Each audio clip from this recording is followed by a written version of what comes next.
How's it going, everyone? We have the PlayStation Plus Extra Catalog Update, and you know that I'm gonna be more critical this month given the news that I've been covering on this channel that quite a few games, 35 games in total, are gonna be leaving the service. And yes, right off the top, based on the promotional imagery, a big game is getting added to the service, but we'll talk about it and we'll go through the entire lineup. So obviously, let's just get right into it, and we'll dissect it game by game at the end. Red Dead Redemption 2 is being added. It's a big release. I imagine most of you guys have it at this point. It is a great game. I believe it's been on Plus Extra or PlayStation Now in the past, and whenever Rockstar games get added to these services, it's usually for like a 90-day or 6-month period. It's not for a long term. You gotta pay a pretty penny to get a Red Dead Redemption 2 on a subscription service, so just keep that in mind. It would be great if we did get an upgrade for this game to play at 60 frames per second.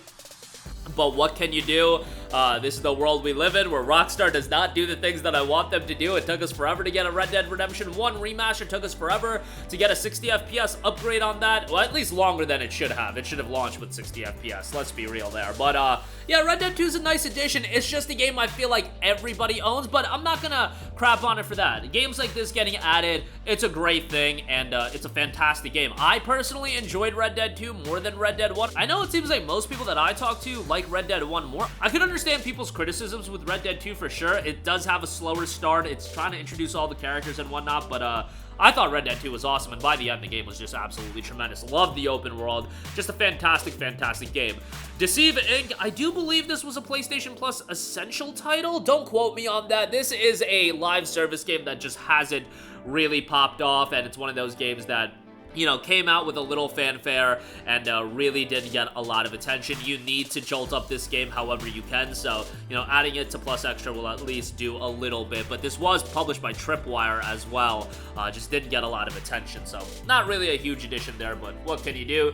Sims 4 City Living, okay, yeah, Sims 4 content obviously requires the Sims 4 to play, but Sims 4 is a free-to-play title, I believe, so you should be able to play that no problem. It's just additional content for that. Yeah, Sims 4 is free to play, so you'll download Sims 4, you'll get content for that, so take that for what you will.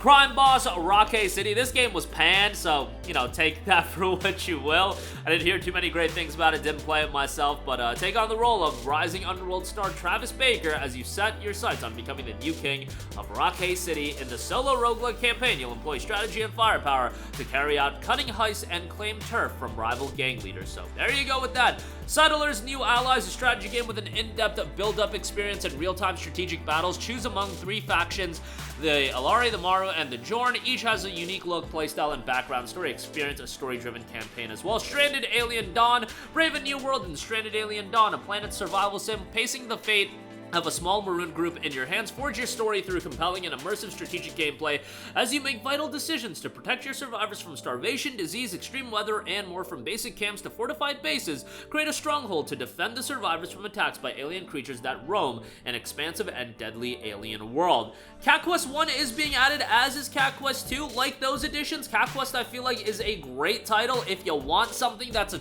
more charming, easygoing, is accessible to any age group. Like, even if you're older, if you've been gaming for a long time, you can still find enjoyment out of a charming game like Cat Quest. It's a nice, you know, it's a nice opposite to a lot of games you guys are playing. Like, if you're playing like a Sekiro or an Elden Ring, Cat Quest acts as a nice, you know, opposite to that, and kind of it creates a nice palette of gaming content for you to consume. I feel like Cat Quest, games like this, have a place in the market, and I did quite enjoy it, and did quite enjoy Cat Quest 2 as well. Lego Movie 2, the video game, and Watch Dogs 1 is a re-edition to PlayStation Plus, which, you know, games getting pulled and then re-added to act like, you know, you're getting value again. I guess you are getting value to an extent, but this is a lackluster monthly update, guys. I'm just gonna be real with you. As great as Red Dead 2 is, and I do value that highly, we gotta be critical here.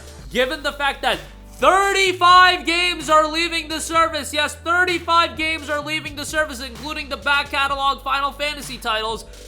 This isn't good enough of an update, because as good as Red Dead Redemption 2 is, I would say the other additions are pretty mediocre. Like, I like Cat Quest 1 and 2 being added, But Cat Quest 1 and 2 are at the level of games that a lot of those smaller scale games that are leaving the service are, like an Abzu, like a Messenger, like a My Friend Pedro. Like at that caliber, that's where Cat Quest falls into, and a ton of games at that level are leaving. Lego Movie 2 video game, fine. Watch Dogs 1, whatever. That's like the fine addition, but nothing that great given that you do have 35 games leaving the service. If anybody like defends this, like, okay, you're just a bootlicker at that point. Like, if you defend the fact that PlayStation Plus Extra went up egregiously in price, now they're pulling 35 games from it and they're not replenishing it in a good way, and you're gonna defend that, be like, oh, it's just a subscription service. Yo, you're just a bootlicker at that point. I have like nothing else to say to you at that point other than you just need to defend Sony at every which turn. You can think of it as PlayStation Plus Extra is this additional revenue model. It's not a big deal, so on. Okay, that's great. I am still well within my right to crap on it as a service, and when you up the price of a subscription service as heavily as Sony and PlayStation did with Plus Extra and Plus in general, and then you pull 35 games to give you an okay, a mediocre month at best, carried by Red Dead Redemption 2, I'm sorry, not good enough. Not good enough, and that is trash.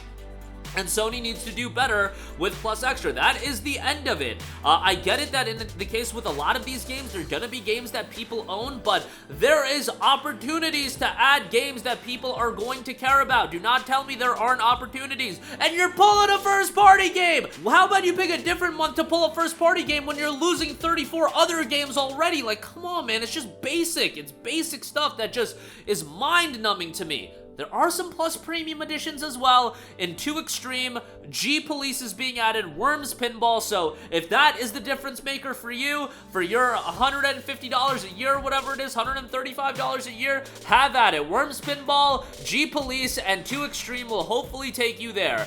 They also note at the end, a note for our PlayStation Plus Extra and Premium members, as a part of our normal content refresh, a selection of titles such as Horizon Zero Dawn will leave game catalog later this month. I love how they word that. If they announce Horizon Zero Dawn Remastered at this PlayStation Showcase, and you're just saying, oh, we're just pulling it as a part of our normal content refresh, oh, come on, bro. You did the same thing with Marvel Spider-Man when you pulled that and then you released the standalone remaster for $50. So I imagine that they're gonna do the same thing here, because that's the only time they've pulled a first-party title. It was Spider-Man. To release Spider-Man Remastered as a standalone product and incentivize people to buy that. I imagine they're gonna do that as well with Horizon Zero Dawn.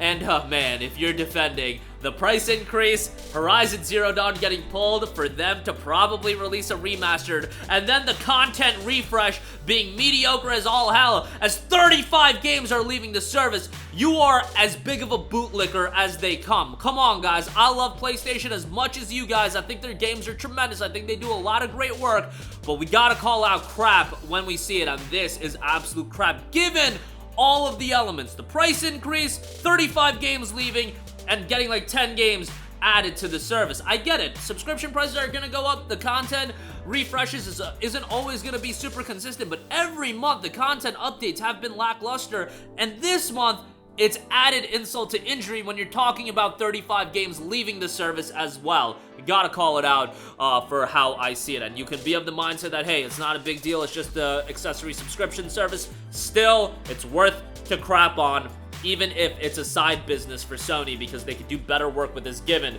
the price point of the service. And what the price point launched at, and I would argue the monthly catalog updates when it launched were far better than what they are now. But that'll do it for me. Let me know all of your thoughts in the comment section down below. Sound off there. Thank you for watching, and goodbye.